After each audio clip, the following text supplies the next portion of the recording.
tout le monde à notre émission On s'investit de ce 7 décembre. Une journée de tempête, une journée qui est pas si drôle que ça aussi sur les marchés. Le ton du communiqué de la Banque du Canada qui garde son taux directeur à 1 était particulièrement pessimiste, je trouvais, ce matin. Il y a eu quelques petits avertissements là-dedans. Les exportations, ça va pas tellement bien. Puis il a écorché au passage deux groupes. D'abord, les exportateurs disant, ben là, c'est peut-être le temps d'augmenter votre productivité. On vous avait dit d'investir. Vous avez investi, mais peut-être pas encore assez. Et avec la devise canadienne qui était à parité ou parité virtuelle avec la devise américaine, ben ça cause des problèmes. Et ça cause des problèmes à l'économie. Puis c'est pas vrai non plus que les consommateurs vont garder l'économie sur leurs épaules encore très longtemps parce que demeurent endettés. Et au passage, sans le dire directement, petite flèche à la Réserve fédérale américaine, d'autant plus qu'eux vont injecter de l'argent de façon massive dans l'économie. Et ça fait diminuer la devise américaine, donc grimper artificiellement notre devise aussi par ricochet. Donc, résultat, des hausses de taux, il n'y en aura pas avant un sacré bon bout de temps, peut-être d'ici le mois de septembre l'année prochaine. Donc, on a encore la paix. C'est le temps de payer vos dettes. D'en profiter pendant que les taux d'intérêt sont encore bas. Ce matin, d'ailleurs, petit problème d'Intellex ici. Ce matin, d'ailleurs, les matières premières sont mises à exploser dès l'ouverture des marchés avec le prix de l'or, 1431 $. C'est un record intra-séance. Vous avez le pétrole qui, pour la première fois en presque 2 ans, a grimpé en haut des 90 $. Et là, je voulais vous montrer également la marge de raffinage. On dit souvent que la matière première, c'est une des causes. La deuxième cause, la hausse de l'essence, c'est bien sûr la marge de raffinage. Et la semaine dernière, je vous le montre en mille. Regardez ça, là. Ça a grimpé de 23 %. Alors, quand vous voyez les marges de raffinage grimper avec une telle force sur les marchés, eh bien, on comprend pourquoi qu'en fin de semaine, l'essence est montée à 1,23 $ et ça va demeurer relativement élevé d'ici la fin de l'année parce que c'est loin d'être fini. La devise américaine continue d'avoir une certaine faiblesse et l'essence cette semaine, pièce 22 au maximum, là, ça devrait grimper, même si on est autour d'un $1,17, mais que ça atteigne 1,12 $, 1,13 $, je conseillerais d'aller faire le plein. Il ne sera pas cher à ce prix-là, malgré tout. Bonjour, Michel Marcoux. Bonjour, M. M. ce midi? Oui. Hein? Madame Julie. Ben oui. Bonjour. La Banque nationale. Julie Ouellet. Bonjour. Et vous êtes directrice régionale à la Banque nationale. Donc, vous travaillez, on va être en famille aujourd'hui parce qu'on travaille beaucoup avec les gens chez vous et avec les économistes chez vous. Peut-être un petit résumé avant d'aller à Mme Ouellet. Oui. Notre résumé de semaine. Mais en fait, on a trop de nouvelles cette semaine, encore une fois. Beaucoup de choses qui se passent dans notre industrie. D'abord, si on allait au premier tableau, on va faire une survol plus rapide cette semaine. Le marché boursier, bien, ça a été une bonne semaine. Le S&P a augmenté de 2,22 %. Très grosse semaine. On est rendu à 12. On a dépassé le rendement de plus de 10 % cette année.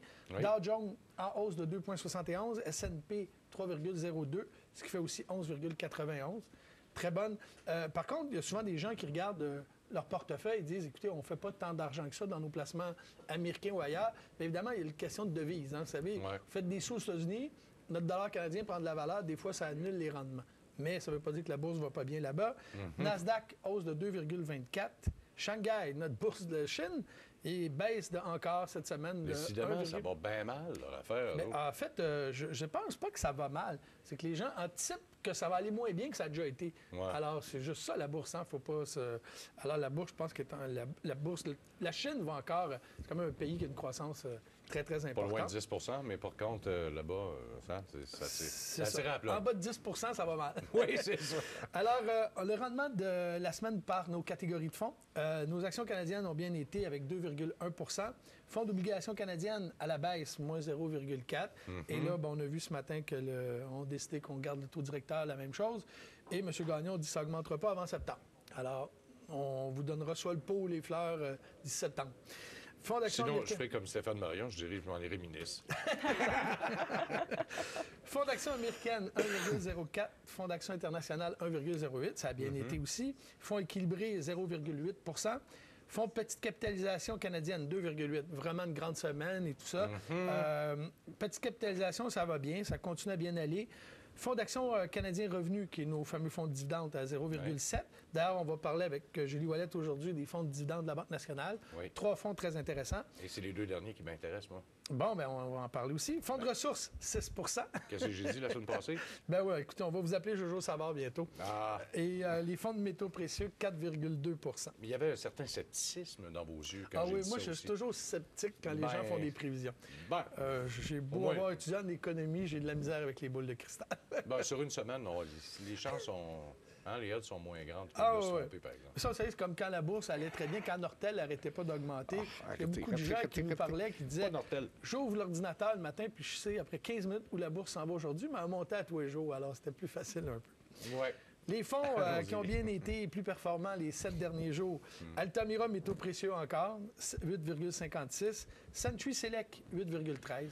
Très grosse semaine. Plus performant 30 jours, encore métaux précieux Altamira, 16,96. Altamira qui appartient à la Banque nationale. Et fonds le plus performant aussi 30 jours, Sprott, or et métaux précieux, 15,43. Monsieur Sprott, d'ailleurs, qui mise encore beaucoup sur l'or, l'argent.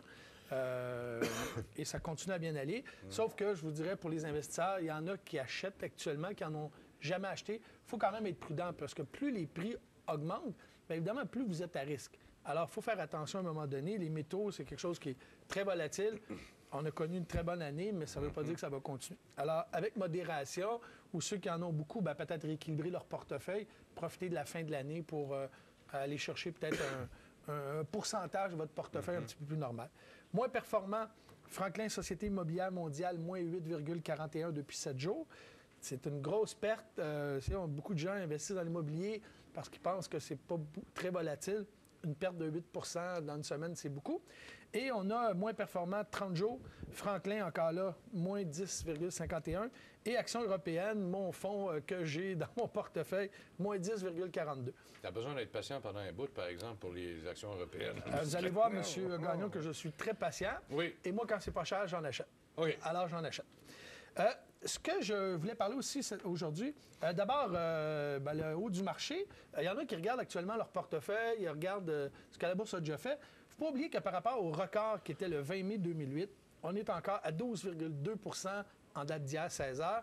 On est encore en bas de 12,2 Donc, les gens qui ont un portefeuille d'actions, c'est pas anormal que vous n'ayez pas encore repris toutes les pertes. Il ne faut pas s'en faire. La bourse n'a pas fait nécessairement mieux ou pire que vous. L'or, on en a parlé tantôt, qui continue à faire des siennes. Une grande nouvelle cette semaine dans l'industrie, c'est que l'AGF a acheté la famille de fonds Equity, qui avait 7,4 milliards d'actifs sous gestion. Ce n'était pas une très grosse famille de fonds, mais quand même, qui va faire que maintenant, AGF va gérer plus de 51 milliards d'actifs sous gestion. C'est quand même une assez grande nouvelle. Et AGF a lancé 2 fonds d'obligation, 2 fonds dans le marché émergent, un fonds d'obligation puis un fonds équilibré marché émergent. Donc, AGF croit encore qu'il y a un potentiel assez intéressant là.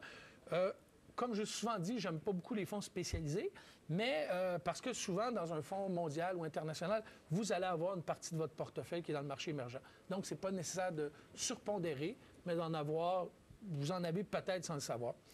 L'autre chose que je voulais parler aujourd'hui, puis j'ai des projections, c'est qu'il y a eu le Gala canadien du placement, c'est la semaine passée, où la famille de fonds Dynamique est sortie la grande gagnante. En fait, sur les 20 prix qui ont été octroyés, ils en ont eu 7. Et fait intéressant, M. Eric Bushell, de la compagnie CI, qui a été nommé le gestionnaire de la décennie. Puis on va faire une petite revue assez rapide, si on peut regarder, François. Oui, les 4 fonds là, qui l'administrent, je pense. Oui, c'est ça. En fait, M. Bushell gère ces 4 fonds-là. En fait, il gère, il a son influence sur 54 fonds que j'ai répertoriés dans Paul Track.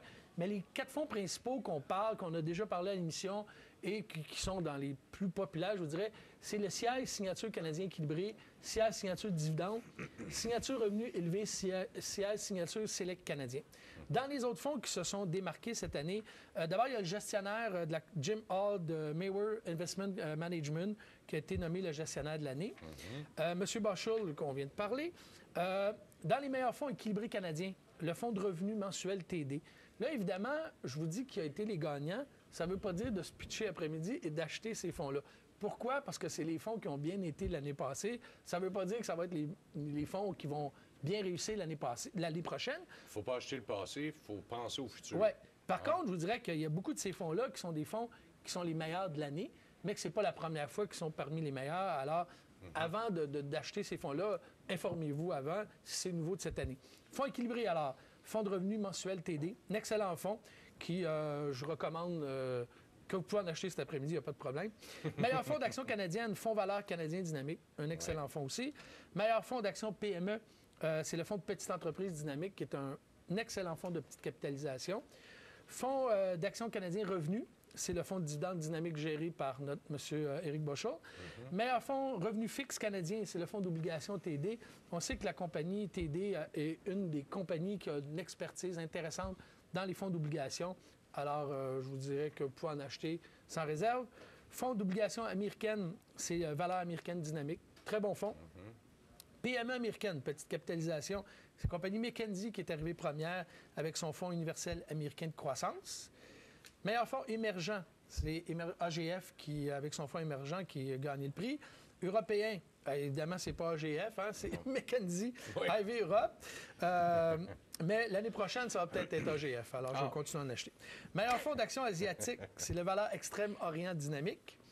Meilleur fonds d'action mondiale, c'est le Mondial Power Dynamique, croissance mondiale, excellent fonds. Meilleur fonds équilibré mondial, revenu élevé, signature CI, dont M. Boschel collabore aussi. Meilleur fonds d'action PME mondial, Renaissance McKinsey Condil. Ça, on en a parlé plusieurs fois. C'est un fonds qui est assez à part dans sa catégorie. M. Condil n'est plus là, mais il y a une équipe de gestionnaires qui sont des anciens collaborateurs. C'est un fonds qui ne se comporte pas nécessairement comme le marché. Alors, si vous achetez à un moment donné, le marché monte, ce fonds-là baisse, il ne faut pas s'en faire. La corrélation avec le marché n'est pas toujours évidente, mais c'est un excellent fonds. Meilleur fonds de revenu fixe mondial, le fonds d'obligation Templeton. Meilleur fonds revenu fixe élevé, celui mondial, le rendement élevé de la Banque Royale. Meilleur fonds d'action internationale, c'est le fonds de croissance internationale Invesco. Le fonds de ressources, c'est le fonds de ressources naturelles, c'est le Ressources Focus Dynamique. Et le meilleur fonds d'action de métaux précieux, c'est celui de la compagnie Century, qui est pas une compagnie de fonds qu'on connaît beaucoup, qui ne font pas beaucoup de publicité, sont assez discrets, mais dans les métaux précieux, il faut quand même leur donner ça. Ils ont une bonne expertise. Pour le soin de santé, celui de la Banque TD, qui est arrivé premier. Et dans Sciences Technologies, c'est celui de Sciences Technologies mondiales de la compagnie CI. Alors, ce fut rapide, mais voilà les 20 gagnants. Oui, alors j'espère que vous aviez des fonds là-dedans dans votre portefeuille. Là, je vérifie. Il nous reste un petit peu de temps. Il nous reste 30 secondes. Bon, la compagnie Pimco, qu'on a déjà parlé, lance 6 nouveaux fonds pour janvier. Ont déposé les prospectus qui devraient être approuvés d'ici le 4 janvier. Bon, bien, restez des notes. Déjà, ça va vite, hein? Là, j'ai dû aller vite. Oui. Julie Ouellette, la Banque nationale, sera avec Michel Marcoux tout de suite après la pause. Restez des notes.